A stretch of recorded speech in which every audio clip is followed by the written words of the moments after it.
Cuando uno aprende a reírse de sí mismo, ya ha ganado, yo creo que prácticamente casi todas las batallas de la vida. Casi todas.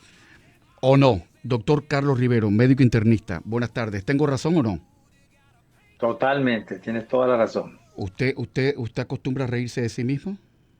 Siempre hay que reírse de sí mismo porque la vida tiene muchas altas y bajas y uno aprende de sí mismo también. Doctor, usted es fan de Shakira, ¿eh?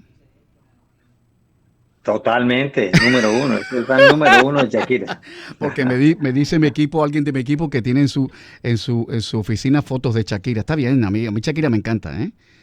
Total, una gran estrella, de verdad, Tot- una mujer para admirar. Muy Inteligentísima, inteligente, muy muy profesional. inteligente, sí, sí. Doctor, yo me he quedado de una piedra con el caso de Eric Dam, el actor estadounidense de Anatomía de Grey. 53 años y la esclerosis lateral amiotrófica se le dio en apenas 11 meses, cuando se dice que la gente, los pacientes de esa enfermedad pueden vivir hasta 5 años, pero a él lo acabó enseguida.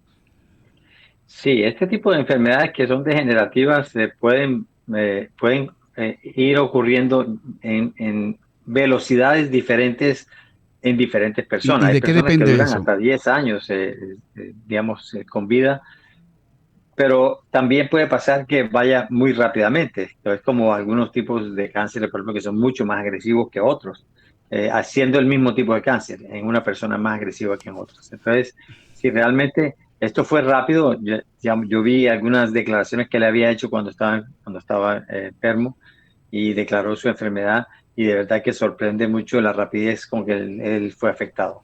Tengo los decires de un colega suyo, que es el doctor John Morant, director del Centro Neuromuscular de la Clínica Cleveland.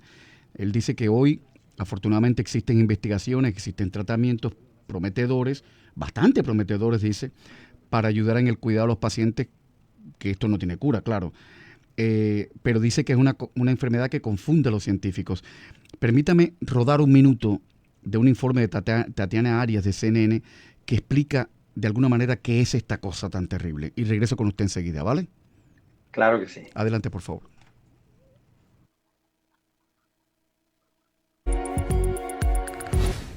Se hizo más conocida internacionalmente en 1941, gracias a un querido jugador de béisbol tras el cual recibió su nombre. Pero la esclerosis lateral amiotrófica, ELA o la enfermedad de Lou Gehrig, fue identificada por primera vez en 1869 por un neurólogo francés y hasta el día de hoy no tiene cura. Honestamente, todavía no entendemos completamente cómo se produce, qué la causa y cuáles son los factores que la provocan. El doctor John Moran de la Clínica Cleveland dice que una pequeña minoría de casos de ELA son genéticos, pero a menudo no hay una causa clara, lo que dificulta encontrar una manera de prevenirla o revertir el daño y detener la progresión de la enfermedad.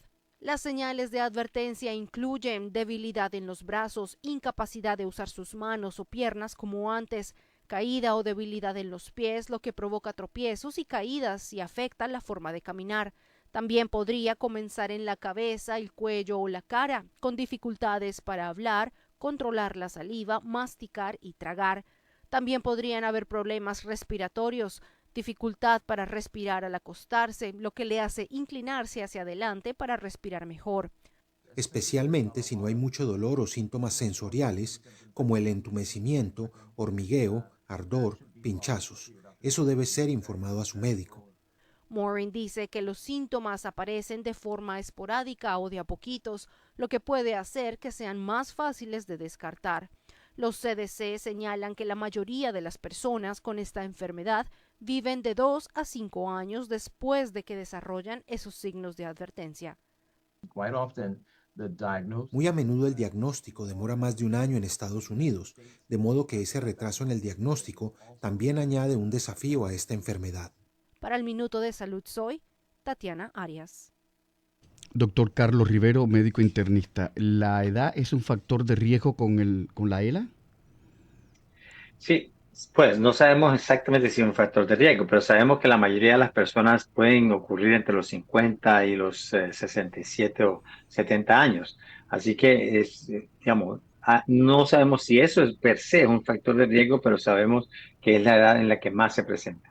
¿Esto es hereditario? ¿Esto es genético? ¿Dónde sale esta maldición gitana? Pues no lo sabemos 100%. Parece que hay sí un componente genético. Hay algunas investigaciones, por ejemplo, que hicieron en Clínica Mayo, donde dicen que puede ser también relacionado con algo en el ambiente, el plomo o algunas intoxicaciones o toxicidades crónicas que también se pueden prestar, pero realmente no es algo que está comprobado. Por eso es tan difícil encontrar el tratamiento, porque no sabemos ni siquiera la causa todavía 100%. ¿Por eso es que esta enfermedad confunde a los médicos?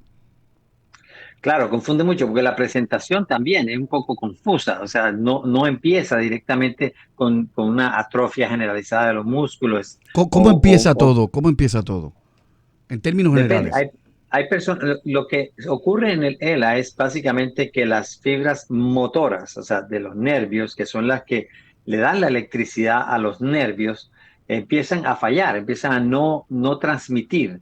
Y entonces se empieza el músculo a debilitar a tal punto que empieza a perder función. Por ejemplo, si el músculo que está perdiendo la función son en una pierna o en las piernas, en las dos piernas, pues empieza a dejar de caminar o se puede empezar a tropezar, una cosa que no era usual para esa persona, una persona joven, y de pronto empieza a tropezarse y a caerse, o por ejemplo no puede tragar, o se empieza a ahogar cuando traga la comida.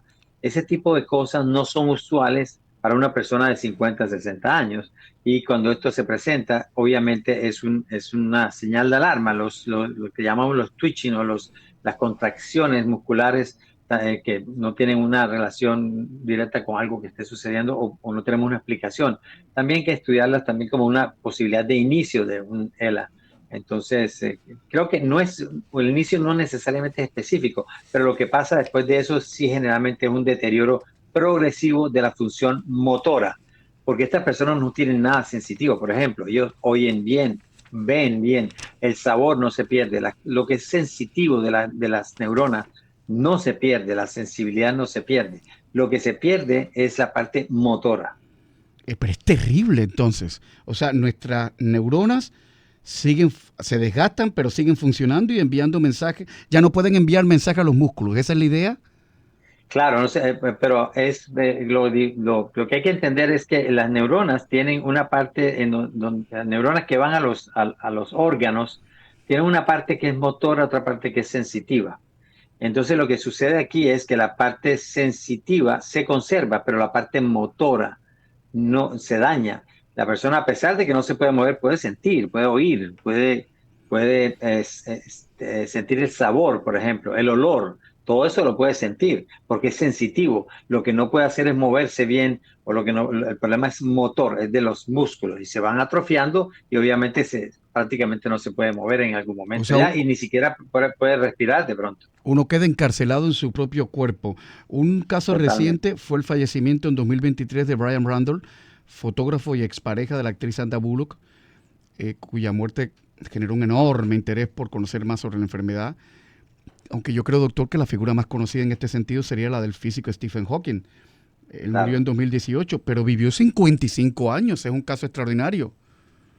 Sí, el mantener una persona con vida y que tiene todos estos déficits depende también del nivel de deterioro que tiene y también del nivel de esa persona de querer recibir ese cuidado en una situación como la que se ocurre. Por ejemplo, necesita de pronto un respirador mecánico en muchas ocasiones, necesita aparatos especiales para movilizarse, para hablar, para comunicarse sin hablar, por ejemplo. Entonces, digamos, son situaciones especiales que en cada persona se pueden dar o no y puede que prolonguen su vida, pero la enfermedad finalmente pues toma su curso y obviamente la muerte pues es lo que O sucede. sea, es devastador para el paciente y Totalmente, devastador para los que lo cuidan, porque uno no puede hacer totalmente. nada prácticamente. Sí, es devastadora para todos los que estemos alrededor de esa persona, ya sea cuidándolo, ya sea en términos de el mismo paciente, los hijos, etcétera. Por ejemplo, este último personaje, actor de cine, que estaba preocupado porque su papá había muerto cuando él estaba Sí, joven, es verdad. pues lo mismo pasó, iba a pasar con sus hijas y pasó. O sea, sus hijas también se quedaron huérfanas de padres muy, muy jóvenes. Bueno, esto esto pasa en 2 de cada 100.000 personas en el planeta. O sea, es una enfermedad bastante seccional, ¿no? Sí, no es tan común, pero cada vez tenemos, digamos, se tiene más conocimiento de la enfermedad y eso hace que se pueda diagnosticar más. Lo único es que hasta que las investigaciones no nos ayuden un poco más a poder en lo que queremos, que es curar o parar la enfermedad en algún momento, pues el encontrarla tampoco tiene un interés tan grande, pero la cura es lo que tenemos que llegar a hacer y para eso se están haciendo investigaciones. Hay algunos medicamentos que se usan, pero todavía no para curarlas. Última pregunta para el doctor Carlos Rivera, médico internista. ¿La causa más común de muerte para las personas con esclerosis lateral amiotrófica es la insuficiencia respiratoria? ¿Dejan de respirar? Claro, lo que hay que entender para eso es que la respiración es una función de los músculos del tórax. Quiere decir que los músculos se abren y hacen como una succión de los pulmones para que la persona pueda respirar. Como los músculos quedan sin inervación, no pueden accionarse porque no tienen la electricidad para hacerlo, empiezan a debilitarse mucho y llega un punto en que la persona no puede respirar y muy probablemente necesita un ventilador mecánico. ¿O muere? ¿Por cuánto tiempo? No lo sabemos. O muere, sí. Doctor, garantizo que la próxima vez vamos a hablar de un tema mucho más agradable, ¿ok? Claro que sí. Todos los temas son agradables para estar con ustedes aquí. Muchas gracias, doctor. Es usted muy generoso. Cuídese mucho. Feliz Buen miércoles. día.